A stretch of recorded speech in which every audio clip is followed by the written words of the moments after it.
Hello and welcome.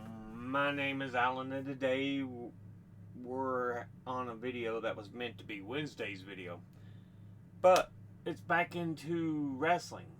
I hadn't done a wrestling update video in a while, but I've kind of enjoyed some of the gimmicks and stuff going on. Right now, you have probably the best gimmick in wrestling is Joe Hendry. Say his name and he appears. I believe in Joe Hendry. It's a funny gimmick. And he pulls it off very well, but apparently he's been practicing it for quite a while. Drew McIntyre talked about spending some time in Scotland and coming across Hendry and said he's been working on it for about a decade now. So, yeah, that whole gimmick. It kind of reminds me of how another great gimmick has had such an effect on a wrestler, Eli Drake, or as most people might know him now, LA Knight, but he started out as Eli Drake. Yeah.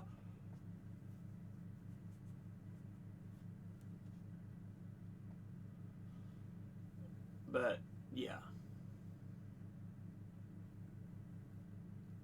I've watched. I remember watching him in NWA, and before that, apparently he was in TNA with the whole Eli Drake. Yeah. So it kind of reminds me of some upper tier gimmicks that are making people quite well liked. This being said, while they are some great gimmicks, right now AEW just has the better storylines. Period.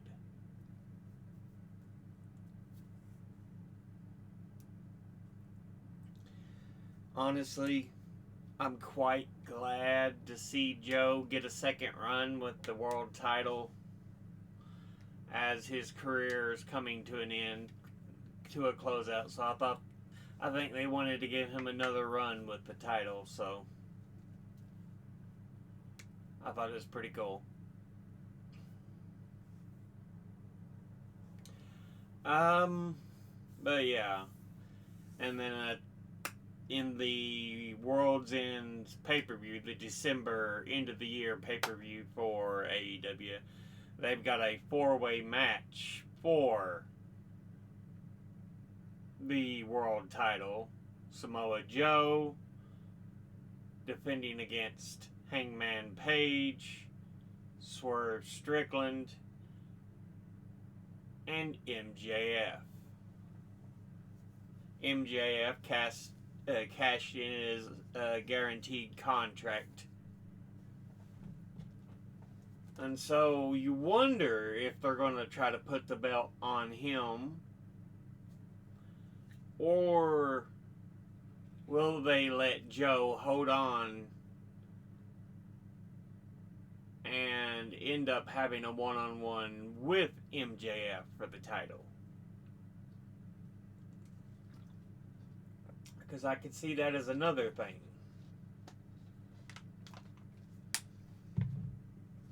Because if you have a 4-man event, a lot of chaos, Joe could end up holding on to the title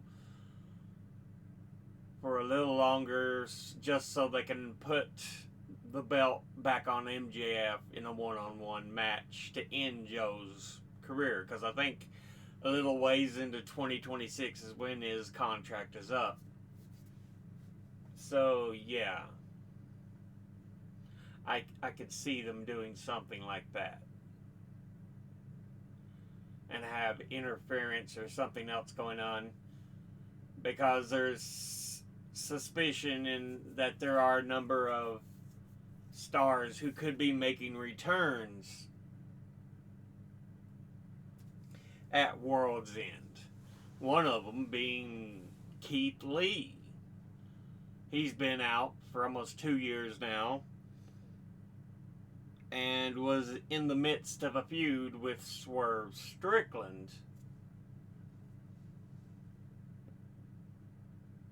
before he got hurt and just set out to heal.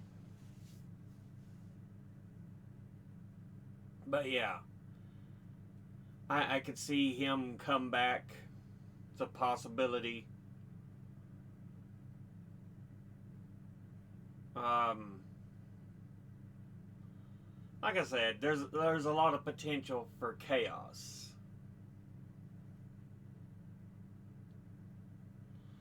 A lot of potential for chaos. So I could see a lot happening. And that's just the world title picture.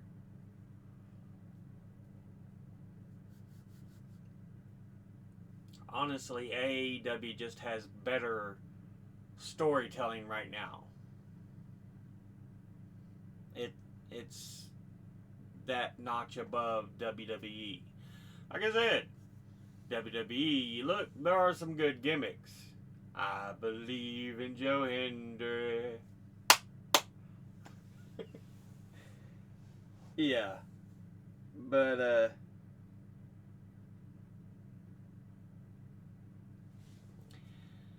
wrestling's in a good place. I kind of wish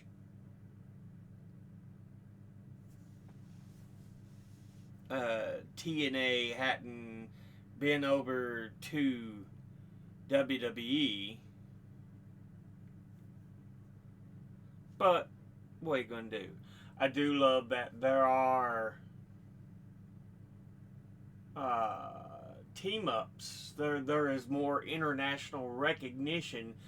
And again, something you can thank AEW for. There is more cooperation. You would have never seen under Vince, more than likely, a team up with AAA. But because AEW has that relationship with CMLL and New Japan, it says, hey, we got to be able to compete. And so they work with AAA. I don't think they have a Japanese partner technically yet. So, yeah.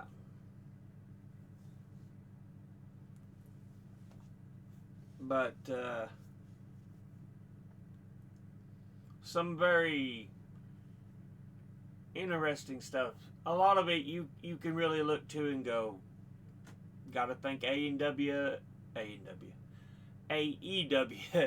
for pushing that as something to do to the forefront.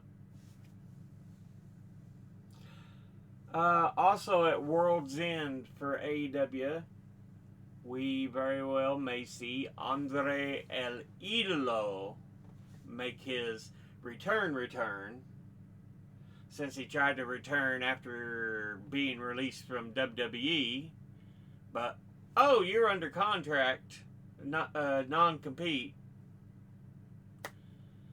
He got that shortened down and removed eventually, thanks to being introduced to an attorney by Rush. So yeah, Andre El Idolo may return for the second time at World's End. So yeah, that's a big potential. A lot of interesting suppositions going on that may happen for the end of the year events in wrestling.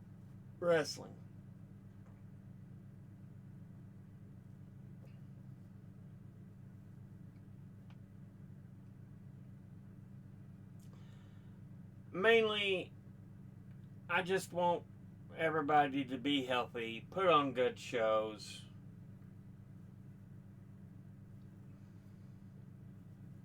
You know, do fairly well. Even John Cena and CM Punk, who I hate severely. Thank goodness Cena's supposed to be retired at this point. I've just never liked the guy since he turned face. Way back. When he came in as that cocky heel, he was fucking funny. Fucking awesome. Because he started in the WWE as a heel.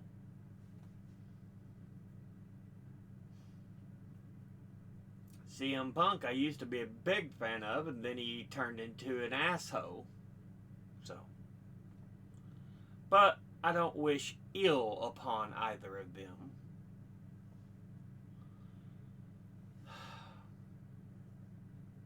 Anyway.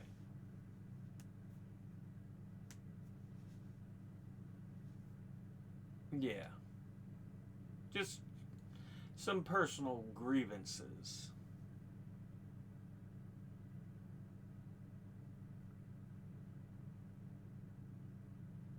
But yeah. Regardless,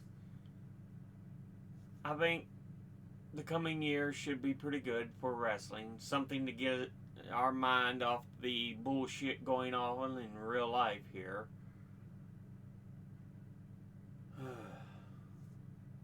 But yeah. I just wanted to talk about that for a little while anyway, though. So we'll go ahead and end this episode here. Just kind of a random talk. There's no sources, but as always, educate thyself. Think, read, study, learn. Someone tells you something you have trouble believing, ask them, could they please cite sources? Again, this was just a random talk. It wasn't trying to prove points, so there is no sources to say necessarily. But thank you for watching. I'll see you all in the next one. Until then, later.